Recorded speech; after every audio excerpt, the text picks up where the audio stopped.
ಈ ಯೇಸು ಒಬ್ಬನೇ ದೇವರು ಅಂತ ಹೇಳುವಂಥವ್ರು ಅವ್ರೇನ್ ಮಾಡಿದ್ದಾರೆ ಅಂದ್ರೆ, ಯೇಸು ದೇವರಂದ್ರೆ ಹಳೆ ಒಡಂಬಡಿಕೆಯಲ್ಲಿ ಆತನೇ ತಂದೆಯಾಗಿದ್ದ.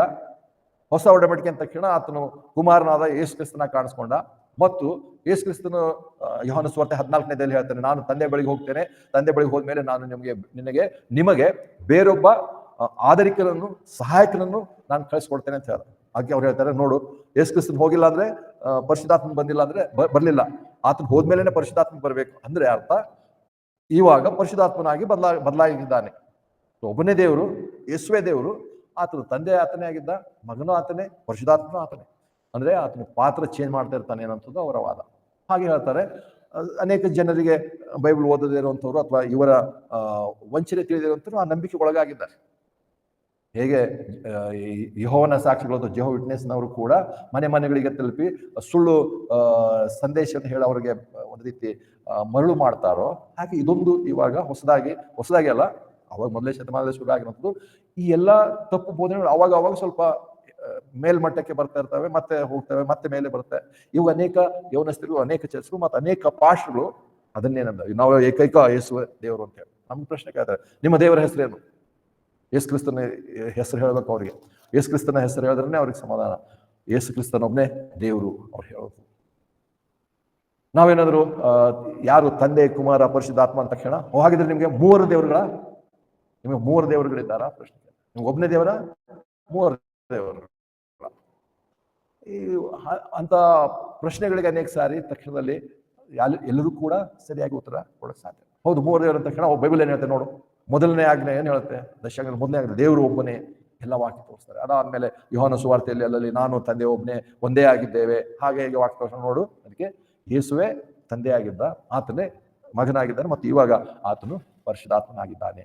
ಮತ್ತು ಇದಕ್ಕೆ ಸಂಬಂಧಪಟ್ಟ ಹಾಗೆ ನಾವು ಕಳೆದ ವಾರದಲ್ಲಿ ನೋಡಿದ್ದೇವೆ ಏನಂದ್ರೆ, ಹಾಗೆ ಬರುವಾಗ ಮತ್ತೇನು ಸುವಾರ್ತೆ 28ನೇ ಅಧ್ಯಾಯದಲ್ಲಿ ಕರ್ತನು ಸ್ವತಃ ಹೇಳಿರುವಂಥದ್ದು, ಅದಕ್ಕೆ ಗ್ರೇಟ್ ಕಮಿಷನ್ ಅಂತ ಹೇಳ್ತಾರೆ, ಮಹಾ ಆದೇಶ ಅಂತ ಹೇಳ್ತಾರೆ.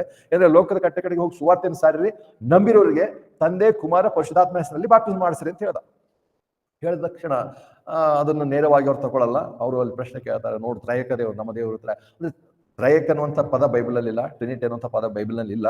ಹಾಗಾದ ತಕ್ಷಣ ಅವರು ಅದು ಪದವೇ ಇಲ್ಲ, ಮತ್ತು ನೀವು ಹೇಗೆ ತ್ರಯೇಕ ಅಂತ ಹೇಳ್ತಾರೆ? ಈ ವಾಕ್ಯಗಳು ತೋರಿದ ತಕ್ಷಣ ಅವ್ರು ಹೇಳ್ತಾರೆ, ಹಾಗಾದ್ರೆ ತಂದೆ, ಕುಮಾರ, ಪರಿಶುದ್ಧಾತ್ಮ ಅಂದ ತಕ್ಷಣ ಅಲ್ಲಿ ತಂದೆ ಹೆಸರೇನಿದೆ? ಅಲ್ಲಿ ಪವಿತ್ರಾತ್ಮನ ಹೆಸರೇನಿದೆ? ಹೆಸರಿರುವಂಥದ್ದು ಯೇಸು ಕ್ರಿಸ್ತನಿಗೆ ಮಾತ್ರ ಹೆಸರಿದೆ. ಅದಕ್ಕೆ ಪೇತ್ರನಿಗೆ ಅದು ಸರಿಯಾಗಿ ಅರ್ಥ ಆಯ್ತು. ಆತನು ಅಪೊಸ್ತಲರ ಕೃತ್ಯದಲ್ಲಿ 2ನೇ ಅಧ್ಯಾಯದಲ್ಲಿ ಆತನು ಯೇಸು ಕ್ರಿಸ್ತನ ಹೆಸರಲ್ಲಿ ಆತನು ದೀಕ್ಷಾ ಸ್ನಾನ ಮಾಡಿಸ್ತಾನೆ. ಕ್ರಿಸ್ತನಂತ ಸೇರಿಸುವಂತ ಕೂಡ ಬಹಳ ಕಡಿಮೆ ಅವರು. ಯೇಸು ಅವ್ರು ಯಾವಾಗಲೂ ಯೇಸು ಅಂದ್ರೆ ಅವ್ರೇನೋ ಹೊಸದಾಗಿ ಕಂಡು ಹಿಡಿದಿದ್ದಾರೆ. ಮತ್ತು ಅದು ಹೇಳಿದ ತಕ್ಷಣ ಅವರಿಗೆ ಸಂತೋಷ. ಅದೇ ನಾವು ಸುವಾರ್ತೆ ಸಾರ್ತಿದ್ದೇವೆ ಅಂತ ಅದು ಹೇಳಿದ್ರೆ ಅವ್ರು ಸುವಾರ್ತೆ ಸಾರ್ತೇವೆ ಅಂತ ಹೇಳಿ. ಆದ್ರೆ ಅದು ತಪ್ಪಾದಂತ ಬೋಧನೆ. ನಾವು ಗೊತ್ತಿಲ್ಲದೆ ಅಂತ ವಂಚನೆಗೆ ಅನೇಕರು ಒಳಗಾಗ್ತಾ ಇತ್ತು, ನಾವು ಕೂಡ ಆಗ್ಬೋದೇನೋ. ಅದಕ್ಕೋಸ್ಕರವೇ ಈ ಒಂದು ಅಭ್ಯಾಸ ನಾವು ನೋಡ್ತಿದ್ದೇವೆ. ಹೇಗೆ ನಾವು ನೋಡೋ ಪ್ರಕಾರ ತಂದೆಯಾದಂಥ ದೇವರ ಹೆಸರು ಯೆಹೋವನೆಂಬುದಾಗಿ ಹಳೆ ಒಡಂಬಡಿಕೆಯಲ್ಲಿ ತೋರಿಸಿರುವಂತ ನೋಡ್ತೇವೆ, ಬರೆದಿರುವಂತಿದೆ. ಸ್ವತಃ ದೇವರೇ ಹೇಳಿದರೆ ನನ್ನ ಹೆಸರು ಯೆಹೋವನಂತೆ. ಅದಕ್ಕೋಸ್ಕರವೇ ಇಲ್ಲಿ ನಾವು ಅಪೊಸ್ತಲರ ಕೃತ್ಯ 2ನೇ ಅಧ್ಯಾಯದಲ್ಲಿ ಕೆಲವು ವಾಕ್ಯಗಳನ್ನು ನೋಡಿದೆವು. ಮತ್ತೆ 28ರಲ್ಲಿ ಎಲ್ಲಿ ತಂದೆ, ಕುಮಾರ, ಪರಿಶುದ್ಧಾತ್ಮನ ಅಂತ ಹೇಳ್ತಿರುವಾಗ ತಂದೆಯಾದಂಥ ದೇವರ ಹೆಸರು ಯೆಹೋವನಂತಿದೆ. ಯೆಹೋವನಂತಿರುವಾಗ ಹೇಗೆ ಯೆಹೋವನ ಹೆಸರು ಮುಕ್ತಾಯ ಆಯಿತು ಮತ್ತು ಯೇಸು ಪ್ರಾರಂಭ ಆಯ್ತು ಅಂದ್ರೆ ಅವರು ಈ ವಾಕ್ಯ ತೋರಿಸಿ ನೋಡು, ಉರಿಯುವಂಥ ಪೊದೆಯಲ್ಲಿ ಕಾಣಿಸ್ಕೊಂಡಿರೋನು ಯಾರು? ಉರಿಯುವಂಥ ಪೊದೆಯಲ್ಲಿ ಕಾಣಿಸ್ಕೊಂಡ್ರೆ ಯೆಹೋವನ್ ಅಂದ್ರೆ ಇಲ್ಲಿ ಅಪೊಸ್ತಲರ ಕೃತ್ಯದಲ್ಲಿ ಸ್ಟೆಫನನ್ ಹೇಳ್ತಿದ್ದಾನೆ, ಆತನೇ ಕರ್ತನಾಂತ ಯೇಸು ಕ್ರಿಸ್ತನು. ಯಾಕಂದ್ರೆ ಯೋಹಾನ ಸುವಾರ್ತೆಯಲ್ಲಿ ಹೇಳ್ತಾನೆ, ಪರಿಸರರು ಯೇಸು ಕ್ರಿಸ್ತನಿಗೆ ಪರೀಕ್ಷೆಗೆ ಒಳಪಡಿಸ್ತಿರುವಾಗ ಅಥವಾ ಶೋಧಿಸ್ತಿರುವಾಗ ಅವ್ರು ಕೇಳ್ತಾರೆ, ಅವರೆಲ್ಲರೂ ಬಂದು ಹೇಳ್ತಾರೆ, ನಾವೆಲ್ಲ ಅಬ್ರಹಾಮನ ಮಕ್ಕಳು, ನೀನೇನಾಗಿದೆ, ನೀನು ಹೇಗೆ ಹುಟ್ಟಿದ್ದಿ, ನಿಮ್ಮ ತಂದೆ ಯಾರು, ನಿನ್ನ ಸಹೋದರಿ ಯಾರು, ತಾಯಿ ಯಾರು, ನಮಗೆಲ್ಲ ಗೊತ್ತು. ಅಂದ್ರೆ ಒಂದು ರೀತಿ ಆತನನ್ನು ಅವಮಾನ ಮಾಡ್ತಾರೆ. ಆದ್ರೆ ಆ ಕರ್ತನಾಂತ ಯೇಸು ಕ್ರಿಸ್ತ ಹೇಳ್ತಾರೆ, ನಿಮ್ಮ ತಂದೆ ಅಬ್ರಹಾಮನಿಗಿಂತ ಮುಂಚೆ ನಾನಿದ್ದನು, ನಾನೇ ಇರುವಾತನು ಅಂತ ಹೇಳೋದು. ಐ ಆಮ್ ಅಂತ ಹೇಳೋದು. ಸೊ ನಾನೇ ಇರುವಾತನ ತಕ್ಷಣ ಅದೆಲ್ಲಿ ಹೇಳಿರುವಂಥದ್ದು? ವಿಮೋಚನೆ ಕಾಂಡ 3ನೇ ಅಧ್ಯಾಯದಲ್ಲಿ ಹೇಳಿರುವಂಥದ್ದು ನಾನೇ ಇರುವಾತನ ಅಂತ ಹೇಳಿ. ನಾನೇ ಇರುವಾತನ ಅಂತ ಹೇಳಿರುವಂಥದ್ದು ಯಾರು? ಯೇಸು ಕ್ರಿಸ್ತನು. ಹಾಗಿದ್ರೆ ಅಲ್ಲಿ ಯೆಹೋವನ ಅಂತ ಯಾರು ಅಂದ್ರೆ ಯೇಸು ಕ್ರಿಸ್ತನು. ಯೇಸು ಕ್ರಿಸ್ತನೇ ಯೆಹೋವನಾಗಿದ್ದ. ಅದಕ್ಕೆ ಯೆಹೋವ ಹೆಸರಲ್ಲ, ಯೇಸು ಕ್ರಿಸ್ತನ ಹೆಸರು. ಯೇಸು ಕ್ರಿಸ್ತನೇ ದೇವರು. ಮತ್ತೆ ಪರಿಶುದ್ಧಾತ್ಮನ ಹೆಸರೇನಿದೆ ಕೇಳ್ತಾರೆ. ಪರಿಶುದ್ಧಾತ್ಮನ ಹೆಸರು ಎಲ್ಲ ಬರ್ದಿಲ್ಲ, ಇಲ್ಲ ಅಂತ ಕಾರಣ ನೋಡೋದಕ್ಕೆ ಹೆಸರು ಹೇಳಿಲ್ಲ. ಪರಿಶುದ್ಧಾತ್ಮನ ಹೆಸರು ಕೂಡ ಯೇಸುವೆ ಅಂತ ಹೇಳ್ತಾರೆ. ಹೀಗೆ ಹೇಳಿ ಅನೇಕರು ಆ ನಂಬಿಕೆ ಒಳಗಾಗಿದ್ದಾರೆ. ಅಂದ್ರೆ ಒಬ್ಬನೇ ದೇವರು ರೋಲ್ ಚೇಂಜ್ ಮಾಡ್ತಾ ಇರ್ತಾನೆ, ಪಾತ್ರ ಬದಲಾಯಿಸ್ತಾ ಇರ್ತಾನೆ ಅಂತ. ಬೈಬಲ್ ಎಂದಿಗೂ ಹಾಗೆ ಹೇಳಿಲ್ಲ. ಬೈಬಲ್ ನಾವು ನಾವು ನಾವು ಅಲ್ಪರು ಅಥವಾ ಮಿತಿಗೆ ಒಳಗಾಗಿರುವಂಥ ಜ್ಞಾನಕ್ಕೆ ಒಳಗಾಗಿರುವಂಥ ಮನುಷ್ಯರಾದಂಥ ನಾವು ದೇವರ ಇರುವಿಕೆಯನ್ನು ಪರಿಪೂರ್ಣವಾಗಿ ನಾವು ಅರ್ಥ ಮಾಡ್ಕೊಳ್ಳೋಕೆ ಸಾಧ್ಯವೇ ಇಲ್ಲ. ಹಾಗಿರುವಾಗ ಅದನ್ನು ಒಂದು ಸರಳವಾಗಿ ಹೀಗೆ ವಿವರಿಸುವ ಮೂಲಕವಾಗಿ ನಾವು ದೇವ ದೂಷಣೆ ಮಾಡ್ತಾ ಇದ್ದೇವೆ ಹೊರತು ಒಳ್ಳೇದಂತೂ ಮಾಡ್ತಾ ಇಲ್ಲ. ಮತ್ತು ಆ ದೇವರು ಎಷ್ಟು ಹೇಳಿದ್ರು ಅದನ್ನೇ ನಾವು ನಂಬಿ ಜೀವಿಸಬೇಕಾಗಿರುವಂಥ ಹೊರತು ಅದರ ಅರ್ಥ ವಿವರಣೆ ಮಾಡಕ್ ಬೇಕಾಗಿಲ್ಲ. ಯಾಕಂದ್ರೆ ಪರಿಶುದ್ಧಾತ್ಮನ ಹೆಸರು ಹಳೆ ಒಡಂಬಡಿಕೆಯಲ್ಲಿ ಪರಿಶುದ್ಧಾತ್ಮನ ಹೆಸರು ಹೇಳಿಲ್ವಲ್ಲ. ಆದಾಮನಿಂದ ಇಲ್ಲಿ ಮತ್ತೆ ಸುವಾರ್ತೆವರೆಗೂ ಅಥವಾ ಅಲ್ಲಿ ಇರುವಂತಹ ಅನೇಕ ಪ್ರವಾದಿಗಳಿಂದ ಮೋಶೆ ಮುಖಾಂತರ ಕೊನೆಯ ಪ್ರವಾದಿ ಇಲ್ಲ ನೋಡ್ತೇವೆ. ಯಾರು ಲೂಕನ ಸುವಾರ್ತೆ, ಮಾರ್ಕನ ಸುವಾರ್ತೆ 14:14 ನಾವು ಕಳೆದ ಎರಡು ವಾರ ಹಿಂದೆ ನೋಡಿರುವ ಹಾಗೆ ಬಾಪ್ತಿಸ್ಮದ ಯೋಹಾನನು ಕೊನೆಯ ಪ್ರವಾದಿ ಅಂತ ಹೇಳ್ದ. ಮೋಶೆಯಿಂದ ಬಾಪ್ತಿಸ್ಮದ ಯೋಹಾನನವರೆಗೂ ಕೂಡ ಯಾರಿಗೂ ಡೌಟ್ ಬರಲಿಲ್ಲ. ಯಾರು ಕೂಡ ಪರಿಶುದ್ಧಾತ್ಮನ ಹೆಸರೇನಂತ ಕೇಳಿಲ್ಲ. ಅವರೆಲ್ಲರೂ ಪರಿಶುದ್ಧಾತ್ಮನ ಅಂತ ಹೇಳಿದಾರೆ ಅಷ್ಟೇ. ಹೇಳಿರುವಾಗ ಇವ್ರಿಗೆ ಯಾಕೆ ಡೌಟ್, ಮತ್ತೆ ಹೆಸರು ಯಾಕೆ ಕೇಳಬೇಕು? ಮತ್ತು ಅಷ್ಟೇ ಅಲ್ಲ, ಹೆಸರು ದೇವರು ಅದನ್ನು ಹೆಸರು ಹೇಳಿಲ್ಲ ಅಥವಾ ಆ ಹೆಸರಿಂದಲೇ ದೇವರು ಕರೆದಿರುವಾಗ ಮತ್ತೆ ನಮಗೆ ಬರುವಾಗ ಕೊನೆಯ ಕರ್ತನಾದ ಯೇಸು ಕ್ರಿಸ್ತನ ಕೊನೆಯ ಪ್ರಕಟಣೆ ಅಂದ್ರೆ ಪ್ರಕಟಣೆ ಪುಸ್ತಕಕ್ಕಿಂತಲೂ ನಂತರದಲ್ಲಿ ಬಂದಂತ ಪ್ರಕಟಣೆ. ಯೋಹಾನನಿಗೆ ಕರ್ತನಾದ ಯೇಸು ಕ್ರಿಸ್ತನು ತಾನು ಪ್ರಕಟಿಸಿಕೊಂಡನು. ರೆವಲೇಷನ್ ಅದನ್ನೇ ಪುಸ್ತಕ ನೋಡಿದೆ, ಪ್ರಕಟಣೆ ಪುಸ್ತಕ. ಯೋಹಾನನಿಗೆ ಕಾಣಿಸ್ಕೊಂಡು ಅದೆಲ್ಲ ಬರೆಯೋದಕ್ಕೆ ಹೇಳ್ದ. ಆದರೆ ಅದರ ನಂತರ ನಾವು ನೋಡ್ತೇವೆ ಪೌಲನಿಗೆ ದೇವರು ಕಾಣಿಸ್ಕೊಂಡು, ಕರ್ತನಾದ ಯೇಸು ಕ್ರಿಸ್ತನು ಕಾಣಿಸ್ಕೊಂಡು ಆತನಿಗೆ ಅಲ್ಲಿವರೆಗೂ ಗುಪ್ತವಾಗಿರುವಂಥ ರಹಸ್ಯವಾಗಿರುವಂಥ ಸಂದೇಶ ಸುವಾರ್ತೆಯನ್ನು ತಿಳಿಸಿದನು. ಸೊ ಕೊನೆಯ ಅಪೋಸ್ತಲನು, ಕೊನೆಯ ರಹಸ್ಯವನ್ನು ತಿಳಿದಿರುವಂಥವನು ಅಥವಾ ಕೊನೆಯ ಪ್ರಕಟಣೆ ಹೊಂದಿರುವಂಥವನು 13 ಪತ್ರಿಕೆಗಳಲ್ಲಿ ಕೂಡ ಆತನು ಪವಿತ್ರಾತ್ಮನ ಹೆಸರು ಬರೆಯೋದಕ್ಕೆ ಹೋಗಲಿಲ್ಲ. ದೇವರು ಹೇಳಿಲ್ಲ, ಅದಕ್ಕೆ ಬರೆದಿಲ್ಲ. ಅದಕ್ಕೆ ಆತನು ತಂದೆಯಾದ ದೇವರು, ಕುಮಾರ ಅಂತ ಯೇಸು ಕ್ರಿಸ್ತನು, ಪರಿಶುದ್ಧಾತ್ಮನ ಬರ್ಕೊಂಡು ಬಂದು ಅದನ್ನೇ ನಾವು 2 ಕೊರಿಂಥದಲ್ಲಿ ನೋಡ್ತೇವೆ. ಅವುಗಳು ಅಂತ್ಯಾಶೀರ್ವಾದ ನಾವು ಹೇಳುವ ಒಂದು ವಚನವಾಗಿ ನಾವು ಉಪಯೋಗಿಸ್ತೇವೆ. 2 ಕೊರಿಂಥ 13ನೇ ಅಧ್ಯಾಯ ನೋಡ್ತೇವೆ. 2 ಕೊರಿಂಥ 13ನೇ ಅಧ್ಯಾಯ ಕೊನೆ ವಚನಕ್ಕೆ ಬಂದ್ರೆ ನಮ್ಗೆ ಗೊತ್ತಾಗುತ್ತೆ.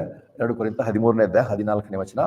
ಕರ್ತನಾದ ಯೇಸು ಕ್ರಿಸ್ತನ ಕೃಪೆಯು, ದೇವರ ಪ್ರೀತಿಯು, ಪವಿತ್ರಾತ್ಮನ ಅನ್ಯೋನ್ಯತೆಯು ನಿಮ್ಮೆಲ್ಲರ ಸಂಗಡವಿರಲಿ, ಆಮೇನ್. ಇಲ್ಲಿ ಪೌಲನು ಇಲ್ಲಿ ಒಂದೇ ಸರಿಯಲ್ಲ, ಆತನ ಎಲ್ಲಾ ಪತ್ರಿಕೆಗಳಲ್ಲಿ ಬರೆಯುವಾಗ ತಂದೆ ತಂದೆ ಅಂತ ಹೇಳಿ ಬರೀತಾರೆ.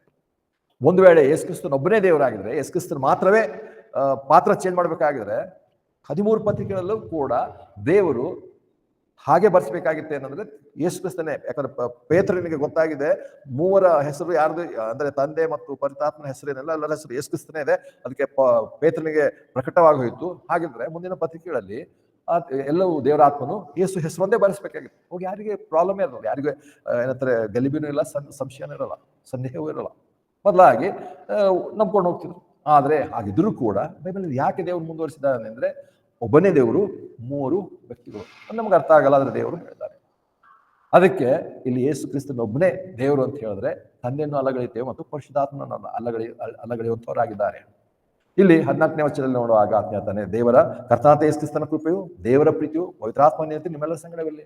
ಇಲ್ಲಿ ತಂದೆಯಾದ ದೇವರ ಹೆಸರು ಹೇಳ್ತಾ ಇಲ್ಲ, ಪವಿತ್ರಾತ್ಮನ ಹೆಸರು ಹೇಳ್ತಾ ಇಲ್ಲ, ಕರ್ತನಾದ ಯೇಸು ಕ್ರಿಸ್ತನ ಹೆಸರು ಮಾತ್ರ ಹೇಳ್ತಿರುವಾಗ ಹೌದು ನಾವು ಅದನ್ನೇ ಅನುಸರಿಸ್ಕೊಂಡು ಹೋಗೋಣ. ಆದ್ರೆ ಅಲ್ಲಿ ತಂದೆ ಇಲ್ಲ, ಪವಿತ್ರಾತ್ಮನ ಇಲ್ಲ ಅಂತ ಹೇಳ್ತಾ ಇಲ್ಲ. ತಂದೆಯಾದ ದೇವರು ಅಂತ ಹೇಳಿ ಎಲ್ಲಾ ಪತ್ರಿಕೆಗಳಲ್ಲಿ ಅದನ್ನೇ ಹೇಳ್ತಾರೆ. ಇವನ್ ಪೇತ್ರನು ಕೂಡ ತನ್ನ ಪತ್ರಿಕೆಗಳಲ್ಲಿ ಅದನ್ನೇ ಮುಂದೆ ಹೇಳ್ತಾನೆ. ಅದಕ್ಕೆ ಅವರು ಆಧಾರ ಮಾಡ್ಕೊಂಡಿದೆ ಅಂದ್ರೆ ಅಪೊಸ್ತಲಕೃತ್ಯ 2ನೇ ಅಧ್ಯಾಯದಲ್ಲಿ ಯೇಸು ಕ್ರಿಸ್ತನ ಹೆಸರು ಬ್ಯಾಪ್ಟಿಸಮ್ ಆದ ತಕ್ಷಣ ಅವರು ನೋಡು ತಂದೆ ಕುಮಾರ ಪರಿಶುದ್ಧಾತ್ಮನಲ್ಲ, ಆತನು ಒಬ್ಬನೇ ಯೇಸು ಕ್ರಿಸ್ತನು, ಆತನೇ ಇರುವಾತನು, ಆತನ ಹೆಸರು ಹಳೆ ಒಡಂಬಡಿಕೆ ಯೆಹೋವನಾಗಿತ್ತು, ಇವಾಗ ಆತನು ಯೇಸು ಕ್ರಿಸ್ತನಾಗಿದ್ದಾನೆ. ಅಂದ್ರೆ ಅವ್ರ ಪ್ರಕಾರ ಯಾವಾಗಲೂ ಅವರು ಒಬ್ಬನೇ ಇರುವಂತ ಪಾತ್ರ ಚೇಂಜ್ ಆಗುತ್ತೆ ಅಂತ ಹೇಳಿ. ಆದ್ರೆ ಹಾಗಲ್ಲ. ಯಾಕಂದ್ರೆ ಒಂದೇ ಸಮಯಕ್ಕೆ 3 ವ್ಯಕ್ತಿಗಳು ಕೂಡ ಪ್ರಕಟ ಮಾಡ್ಕೊಂಡಿರುವಂಥದ್ದು ವಾಕ್ಯಗಳಲ್ಲಿ ಬಹಳ ಕಡೆ ಉಂಟು. ಮತ್ತು ಬಹು ವ್ಯಕ್ತಿತ್ವವನ್ನು ತೋರಿಸುವಂಥದ್ದು ಪ್ರಾರಂಭದಿಂದಲೇ ನೋಡ್ತೇವೆ. ಏನಂದ್ರೆ ಆದಿಕಾಂಡ ಅಥವಾ ಉತ್ಪತ್ತಿ 1:26 ನೋಡುವಾಗ ಅಲ್ಲಿ ನಾವು ನೋಡ್ತೇವೆ, ನಾವು ಇವಾಗ ನಮ್ಮ ಹೋಲಿಕೆಯಲ್ಲಿ ನಮ್ಮ ಸ್ವರೂಪದಲ್ಲಿ ಮನುಷ್ಯರನ್ನು ಉಂಟು ಮಾಡೋಣ ಅಂತ ಹೇಳ. ಯೋಹನ್ನ ಆದಿಕಾಂಡ 1:26 ಅಥವಾ ಉತ್ಪತ್ತಿ 1:26 ನೋಡ್ತೇವೆ. 1:26 ತರುವಾಯ ದೇವರು ನಮ್ಮ ರೂಪದಲ್ಲಿ ನಮ್ಮ ಹೋಲಿಕೆಗೆ ಸರಿಯಾಗಿ ಮನುಷ್ಯನನ್ನು ಮಾಡೋಣ, ಅವ್ರ ಸಮುದ್ರದ ಮೀನಿನ ಮೇಲೆಯೂ, ಆಕಾಶದ ಪಕ್ಷಿ ಮೇಲೆಯೂ, ಪಶುಗಳ ಮೇಲೆಯೂ, ಎಲ್ಲಾ ಭೂಮಿ ಮೇಲೆಯೂ, ಭೂಮಿಯ ಮೇಲೆ ಹರಿದಾಡೋ ಪ್ರತಿಯೊಂದು ಕ್ರಿಮಿಯ ಮೇಲೆಯೂ ದೊರೆತನ ಮಾಡಲಿ ಅನ್ನೋ ಒಂದಾಗಿ. ಮತ್ತೆ ತಕ್ಷಣ 27ನೇ ವಚನಕ್ಕೆ ಬರುವಾಗ, ಹೀಗೆ ದೇವರು ಮನುಷ್ಯನನ್ನು ತನ್ನ ಸ್ವರೂಪದಲ್ಲಿ ಸೃಷ್ಟಿಸಿದನು. ಅಲ್ಲಿ ನೋಡುವಾಗ ದೇವರು ಪ್ರಾರಂಭದಿಂದಲೇ ಹೇಳಿದ್ದಾನೆ. ಪ್ರಾರಂಭದಿಂದಲೇ ಆತನೇ ಹೇಳಿದ್ದಾನೆ. ನಾವು ಯಾಕೆ ಹೇಳ್ತಿದ್ದಾನೆ? ಒಬ್ಬನೇ ದೇವರು ಅಂತ ಹೇಳ್ತಲ್ಲ. ಹೌದು, ಒಬ್ಬನೇ ದೇವರು ಅಂತ ಹೇಳೋದಕ್ಕೆ ತಿರುಗಿ ನೋಡಿದ 27ನೇ ವರ್ಷಕ್ಕೆ ತಕ್ಷಣ ಹೇಳ್ತಾನೆ, ಹೀಗೆ ದೇವರು ತನ್ನ ಸ್ವರೂಪದಲ್ಲಿ ಒಬ್ಬನೇ ದೇವರು. ಆದ್ರೆ 26ನೇ ವರ್ಷದಲ್ಲಿ ನಾವು ನಮ್ಮಂತ ಹೇಳ್ತಿರೋದು ಯಾಕೆ? ಬಹು ವ್ಯಕ್ತಿತ್ವಗೋಸ್ಕರವೇ. ಅದನ್ನೇ ಡೌಟ್ ಬೇಕಾಗಿಲ್ಲ. ಯಾಕಂದ್ರೆ 1ನೇ ಅಧ್ಯಾಯದ 1ನೇ ವಚನದಲ್ಲೇ ನೋಡುತ್ತೇವೆ, ದೇವರು ಆಕಾಶ ಭೂಮಿಯನ್ನು ಉಂಟು ಮಾಡ್ದ. ಆದಿಯಲ್ಲಿ ನೋಡ್ತೇವೆ 1ನೇ ವಚನದಲ್ಲಿ, ಆದಿಯಲ್ಲಿ ದೇವರು ಆಕಾಶವನ್ನು ಭೂಮಿಯನ್ನು ಸೃಷ್ಟಿಸಿದನು. ಭೂಮಿ ನಿರಾಕಾರವಾಗಿಯೂ ಶೂನ್ಯವಾಗಿತ್ತು ಮತ್ತು ಅಗಾಧದ ಮೇಲೆ ಕತ್ತಲಿತ್ತು. ದೇವರ ಆತ್ಮನು ನೀರುಗಳ ಮೇಲೆ ಚಲಿಸ್ತಿದ್ದನು. ಇಲ್ಲಿ ಒಂದು ವೇಳೆ ಯಾಕೆ ಮನುಷ್ಯರಿಗೆ ಕನ್ಫ್ಯೂಷನ್ ಒಂದೇ ಇರ್ತದೆ, ದೇವರು ಹೇಳ್ತದ ಆದಿಯಲ್ಲಿ ದೇವರು ಆಕಾಶ ಭೂಮಿ ಉಂಟು ಮಾಡ್ದ, ಮತ್ತಿಲ್ಲಿ ದೇವರು ನೀರುಗಳ ಮೇಲೆ ಚಲಿಸ್ತಿದ್ದ ಬರಿಬಹುದಾಗಿತ್ತು. ಹಾಗೆ ಬರ್ದಿಲ್ವಲ್ಲ ದೇವರು? ಯಾಕೆ ದೇವರ ಆತ್ಮನು ನೀರುಗಳ ಮೇಲೆ ಚಲಿಸ್ತಿದ್ದನು ಅಂದ್ರೆ ಅಲ್ಲೇ 1 ಮತ್ತು 2ನೇ ವಚನದಲ್ಲೇ ನೋಡುವಾಗ ದೇವರು ಮತ್ತು ದೇವರ ಆತ್ಮನು ಇಬ್ಬರು ಬೇರೆ ಪ್ರತ್ಯೇಕ ವ್ಯಕ್ತಿಗಳಾಗಿದ್ದಾರೆ. ಆದರೆ ಇವರು ಅವುಗಳನ್ನು ನಂಬಕ್ಕೆ ರೆಡಿ ಇಲ್ಲ. ಅವರೆಲ್ಲ ಅಲ್ಲಿ ಸುಮ್ಮನೆ ಹಾಗೆ ಮನುಷ್ಯಗೆ ಅರ್ಥ ಆಗಕ್ಕೆ ಹೇಳಿದೆ ಹಾಗೆ ಹೇಗಾದ್ರೆ. ಅದಕ್ಕೆ ನಾವು ನೆಕ್ಸ್ಟ್ ಸಲ ನೋಡ್ತೇವೆ, ಮತ್ತೆ ಸುವಾರ್ತೆ 3ನೇ ಅಧ್ಯಾಯದಲ್ಲ ನೋಡಿದ್ದೇವೆ, ಕರ್ತನಾದ ಯೇಸು ಕ್ರಿಸ್ತನ ಬ್ಯಾಪ್ಟಿಸ್ಮ ತಗೊಂಡು ನೀರಿನಿಂದ ಹೊರಗೆ ಬರುವಾಗ ಎಲ್ಲ ನೋಡ್ತೇವೆ, ಪರಿಶುದ್ಧಾತ್ಮನು ಪಾರಿವಾಳದ ರೀತಿಯಲ್ಲಿ ಇಳಿದು ಬಂದನು ಬರ್ದಿದೆ. ಮತ್ತು ಆವಾಗ ತಂದೆಯಾದ ದೇವರು ಆಕಾಶದಿಂದ ಅಥವಾ ಪರಲೋಕದಿಂದ ಮಾತನಾಡಿದ ಅಥವಾ ಆಕಾಶವಾಣಿ ಆಯಿತು ಅಂತ ಹೇಳ್ತೇವೆ, ಬರೆದಿರುವಂತ ನೋಡ್ತೇವೆ. ಅಲ್ಲಿ ನೋಡು, ಒಂದೇ ಸಮಯಕ್ಕೆ ತಂದೆಯಾದ ದೇವರುಂಟು, ಕುಮಾರ ಅಂತ ಯೇಸು ನೀರಿಂದ ಮೇಲಕ್ಕೆ ಬರ್ತಾ ಇದ್ದಾನೆ. ಮತ್ತೆ ನೋಡ್ತೇವೆ ಪರಿಶುದ್ಧಾತ್ಮನು ಪಾರಿವಾಳದ ರೂಪದಲ್ಲಿ ಬರ್ತಿದ್ದಾನೆ. 3 ವ್ಯಕ್ತಿಗಳು ಉಂಟಂದ್ರೆ ಅವ್ರು ಅದಕ್ಕೆ ಬೇರೆದೇ ಒಂದು ವಿವರಣೆ ಕೊಡ್ತಾರೆ. ಆದರೆ ದೇವವಾಕ್ಯದಲ್ಲಿ ಇವುಗಳು ಸ್ಪಷ್ಟತೆ ಇದೆ. ಮತ್ತು ಅದಕ್ಕೋಸ್ಕರ ನಾವು ನೋಡ್ಕೊಂಡು ನೆಕ್ಸ್ಟ್ ದಿವಸ ನಾವು ಹೇಳ್ಕೊಂಡ್ ಬರ್ತೇವೆ. ಯಾವಾಗಲೂ ಏನಂತಾರೆ, ಬೈಬಲ್ ಏನಾಗಿದೆ ಅಂದ್ರೆ ಪ್ರೋಗ್ರೆಸಿವ್ ರೆವಲ್ಯೂಷನ್ ಅಂತ ಹೇಳಿ ನಾವು ನೋಡ್ತೇವೆ. ಪ್ರಗತಿ ಪಥದಲ್ಲಿ ದೇವರು ತನ್ನ ವಾಕ್ಯಗಳನ್ನು ತಿಳಿಸ್ಕೊಂಡು ಬಂದಿದ್ದಾನೆ. ಒಂದೇ ಸಾರಿ ಒಬ್ಬನಿಗೆ ಎಲ್ಲವನ್ನೂ ತಿಳಿಯಪಡಿಸಲಿಲ್ಲ. ಮೋಶೆಗೆ ಎಲ್ಲವನ್ನೂ ದೇವರು ಕೊಟ್ಟು ಬಿಡಲಿಲ್ಲ. ಮತ್ತು ಅನೇಕ ಸಾರಿ ಪ್ರವಾದಿಗಳು ತಮ್ಮ ಪ್ರವಾದನೆ ಮಾಡ್ತಿರುವಾಗ ಸ್ವತಃ ಅವರಿಗೆ ಗೊತ್ತಿಲ್ಲ ನಾವೇನು ಪ್ರವಾದನೆ ಮಾಡ್ತಿದ್ದೇವೆ ಅಂತೇಳಿ. ಒಂದೇ ಸಾರಿಗೆ ಎಲ್ಲವನ್ನೂ ಕೊಡಲಿಲ್ಲ.